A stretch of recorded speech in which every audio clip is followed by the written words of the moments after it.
Bismillahirrahmanirrahim. Assalamualaikum warahmatullahi wabarakatuh. Waalaikumsalam. Alhamdulillahirrahmanirrahim. Wassalatu wassalamu ala asrofil anbiya'i wal mursalin wa ala alihi wa ashabihi ajma'in amma ba'd. Pertama-tama marilah kita panjatkan puji dan syukur kita terhadap kehadirat Allah Subhanahu wa taala. Salawat serta salam tetap tercurah kepada junjungan Nabi besar kita Nabi Muhammad sallallahu alaihi wasallam. Kami dari kelompok 4, saya Iramani Rumansani. Saya Rahmalia Nur Azizah. Saya Fitra Rahmaini. Saya Nafia Nurul Komariah. Di sini kami akan mempresentasikan pelajaran tafsir yang berjudul Al-Quran.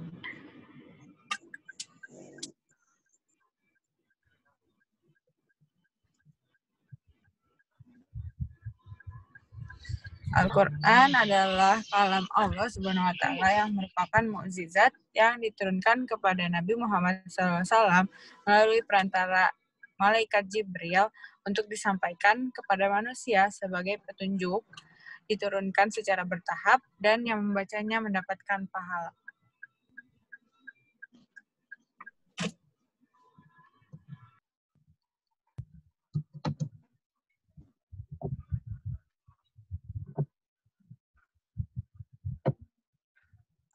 Selanjutnya adalah fungsi turunkan Al-Quran. Pertama, sebagai pedoman atau petunjuk. Ada di Quran Surat Al-A'raf ayat 52. Jadi, secara umum, bagi orang-orang yang beriman dan bertakwa, Al-Quran itu menjadi petunjuk.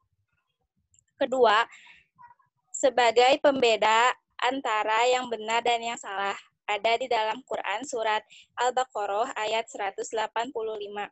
Di dalam Al-Quran juga jelaskan beberapa hal mengenai perbuatan yang benar dan yang salah, agar kita sebagai manusia senantiasa berbuat baik dan tidak terjerumus ke jalan yang salah. Ketiga, sebagai obat dan rahmat bagi orang yang beriman. Ada di dalam Quran Surat Al-Isra ayat 82. Al-Quran juga bisa menjadi obat di mana orang yang membacanya dan mengamalkannya akan dijauhkan dari penyakit. Meskipun Al-Quran hanya sebatas tulisan, tapi membacanya mendapatkan pahala dan pencerahan bagi orang yang beriman.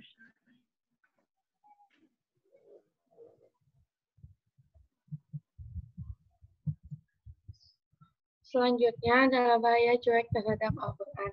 Yang pertama, hidup dalam kesesatan yang nyata. Ada di dalam Quran Surat Al-Ahzab ayat 36. Jadi, jika kita cuek terhadap Al-Quran, maka hidup kita akan sesat, karena Al-Quran adalah pedoman bagi umat Islam.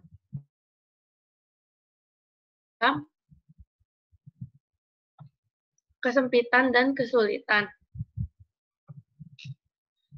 Jika kita jauh dengan Al-Quran, maka kita akan mengalami kesulitan dalam misalnya memecahkan masalah yang kita dapatkan.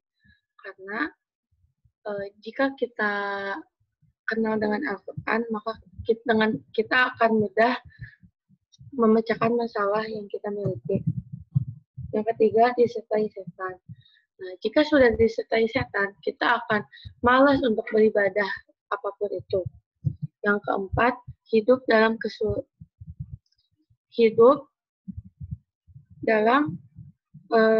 kesusahan dan di akhir dalam keadaan duka. Jadi nanti di akhirat itu kita tidak mendapatkan syafaat dari Al-Quran jika kita cuek terhadap Al-Quran. Di sini ada studi kasus. Kita punya studi contoh orang yang membaca novel sampai lupa waktu ataupun lebih memilih HP daripada Al-Quran. Misalnya, Fulana itu selalu mengerjakan sholat 5 waktu. Tetapi setiap harinya kegiatan dia hanya bermain HP ataupun membaca novel sampai dia lupa waktu. Lama-kelamaan, dia pun merasa kalau ada yang kurang dalam hidupnya. Dan hidupnya pun tidak tenang Dia merasa begitu banyak masalah yang datang tanpa bisa dia selesai. Dan dia juga tidak punya petunjuk untuk masalahnya sendiri. Akhirnya dia mencari tahu penyebabnya dan ternyata penyebabnya adalah karena kecuekan dia terhadap Al-Quran. Dia tidak pernah meluangkan waktunya untuk Al-Quran. Dan akhirnya dia merubah hidup dia. Dia setiap harinya meluangkan waktu untuk membaca Al-Quran.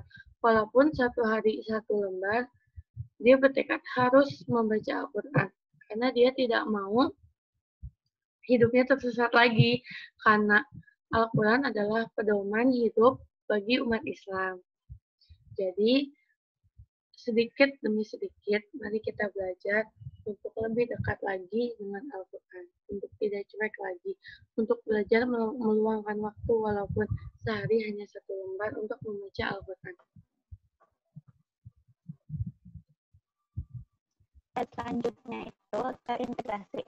Di sini kami memilih mata pelajaran hadis.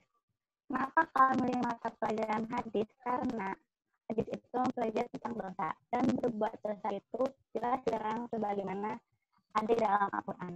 Dan Al-Quran itu sebagai pedoman hidup manusia.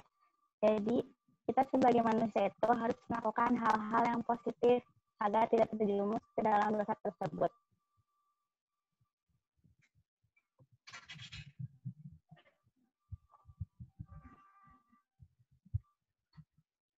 Kira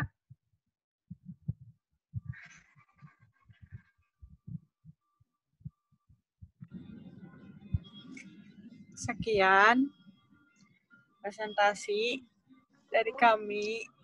Kurang lebihnya mohon maaf karena kesalahan datang dari kami dan kebenaran datang dari Allah.